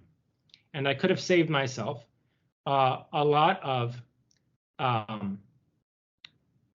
unnecessary suffering and anguish and significant derailment of my life's path had I paid heed to what Nietzsche was saying. And that's the following. And this is, I think, the first time Nietzsche says this at length is in Untimely Meditations. And he comes back to it later in various passages of his work. That you should always, you should never do anything that disagrees with your deepest intuitions and that turns you, to whatever extent, into a fraud. That you ought to never warp your character or act disingenuously, even with the best of intentions, even with the noblest of intentions. You ought never to be unfaithful to your deepest will, which is as much as to say one ought to be an integral person, right? And I think that the greatest danger, the greatest challenge in terms of being an integral person and in acting in accordance with one's true will, is the wish to satisfy other people and to basically to do so out of concern, profound concern for their welfare. And so I think that the greatest significance of Promethean Pirate as a kind of, I mean, of course, I will go on to write philosophically. I hope to have a lot of, other philosophical projects ahead of me, and I already have ideas for further books that are interesting. But the significance of this book, Promethean Pirate, as a kind of culmination and a turning point in my writing, is that it is a deep realization of how mistaken it is to sacrifice your true will and your deepest intuitions to a concern for other people. And that extends ultimately in this book to a shift in my position that makes it very clear that I am not interested in saving humanity. Okay, in fact, humanity can go to the devil as far as I'm concerned. Promethean Pirate is a radically anti-majoritarian text. It's a book that lays out a vision for developing a new community for a very small minority of people who are capable of making an evolutionary leap. A minority of people who are ready to get past this evolutionary bottleneck that we've been in for at least 12,000 years since this conflict tore Atlantis apart, and to adapt and evolve and move into a wider, cosmic ocean of exploration and discovery, right? Rather than being held back on what essentially has been turned into a prison planet. So look, if 95% of people or whatever are not interested in a prison break, so much the worse for them. I'm going to take the however few percent there are, less than 1% perhaps, and we will organize and orchestrate a prison break and death to anyone who stands in our way. If the majority of people, and this is one of the most instructive allegories in the history of philosophy, right at its foundation in Plato's Republic, right? The allegory of the cave. If the majority of people turn out to be like those shackled prisoners in Plato's cave, who, when the guy who's gone topside and who's seen the true world, who's seen the light of reality, comes back down and tries to show these people that they're mesmerized by a bunch of shadows that are being cast onto the cave wall by master puppeteers who are keeping them enslaved in chains in this dungeon, right? Those shackled prisoners turn around and they want to, first they laugh at the guy, and then when they can't laugh at him anymore, they want to murder this man who's seen the light and wants to free them from their chains. If that turns out to be the position of the majority of humanity, so-called humanity, such that they turn on people who are a beacon of liberation and enlightenment because they're afraid that we're going to break their chains and they want to be slaves, well, death to them too. We will free ourselves at any cost. That's the position that I'm staking out here. And that position, socially and politically, is an outgrowth of a personal realization, which can't come too early in life, and which is my one piece of advice, right? Listen to Nietzsche when he says, follow your true will. Effectively, don't be a hypocrite, and especially not to satisfy anybody else or out of some kind of pity, right? I mean, the Ubermensch is the one who overcomes pity. And there's a great deal of difference between compassion and pity. Compassion is legitimate when it's compassion for people who want growth, who are capable of being free and are being oppressed, and you can help them to achieve the freedom that they truly desire. That is compassion, to serve those people. And I think that that's what Promethean self-sacrifice represents, is the will of the Promethean to sacrifice himself in order to help to liberate people who are truly capable of being free spirits and who have a profound longing for enlightenment and a deep desire for discovery. Such people are worth sacrificing for, okay, for the sake of their liberation, for the sake of their enlightenment. A majority of people want to live as slaves, and moreover, they want to try to murder their liberators. Well, fuck them. Well, I would like to end today by asking you for a brief explanation of the new motto for Prometheism that is expressed in your new book, Promethean Pirate. So the new motto is De Profundis Excelsior, which means from the depths, ever upwards. And the depths there don't simply mean the depths like, the ocean depths, which is one layer of meaning there, right? I mean, in a book that's talking about a piratical approach to creating a Promethean world community, De Profundis certainly does mean on one level coming from out of the ocean depths. And then Excelsior, ever upwards, meaning out into the cosmos. But it's also De Profundis in the sense that it's been used, as a phrase in literature for centuries, meaning from out of profound suffering, from deep anguish, right? It's from out of the anguish of Lucifer in the pit, ever upward, storming heaven, from out of hell. Fantastic. Thank you, Jason. This has been really great. It's been a real pleasure, Michael. Thank you so much. Thank you. Yeah, thank you.